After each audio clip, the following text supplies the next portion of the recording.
60 years since Kenya became a republic, poverty and youth unemployment have been among the main problems the country faces, despite the vision of the first president being to eradicate poverty.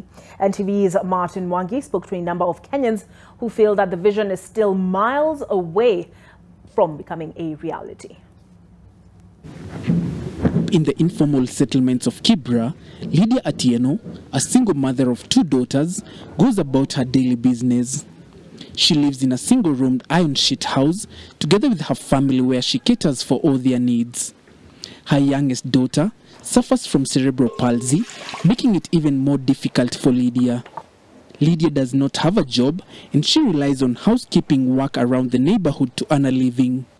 On a good day, she makes about 400 shillings, but the job is not guaranteed on a daily basis, meaning that some days she has to go back home with nothing.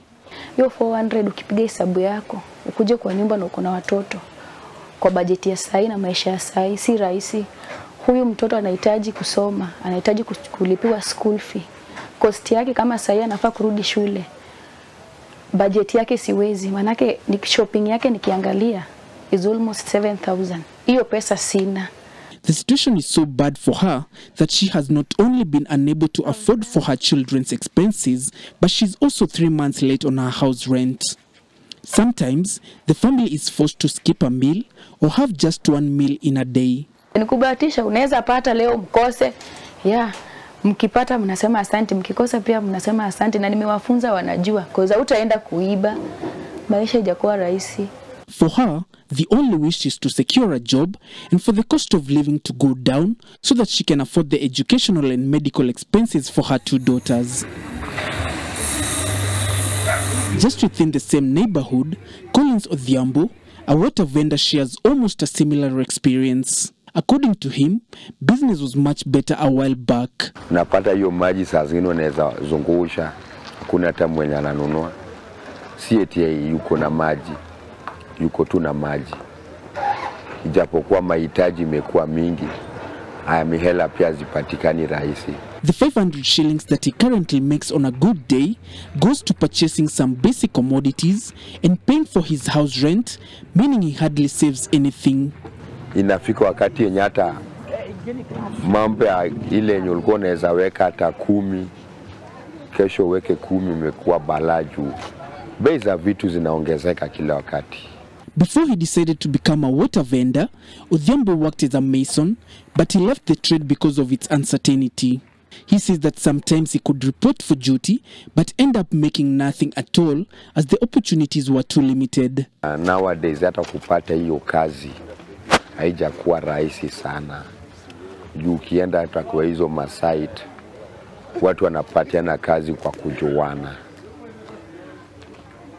Sometimes unaweza toka unaenda site, umejua kazi iko unaenda kufanya, kufika huko unapata idadi walioko nayo ishatoshea, ambapo hawezi pata tena nafasi.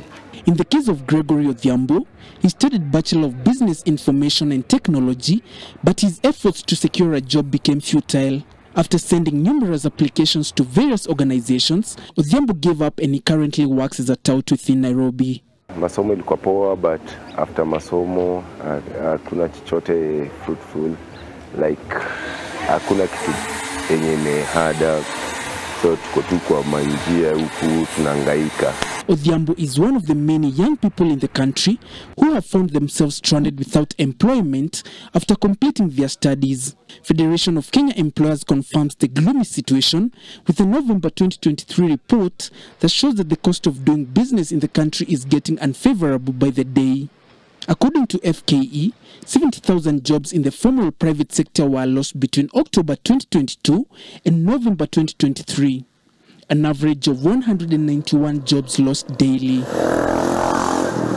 Caroline B., a media practitioner, knows all too well the challenge of being rendered redundant. The moment I learned that I was being made redundant, there was that situation where you get yourself into.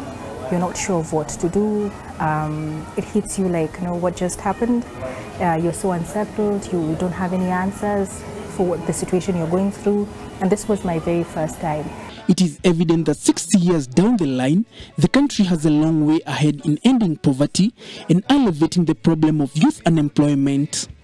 Martin Mwangi, NTV.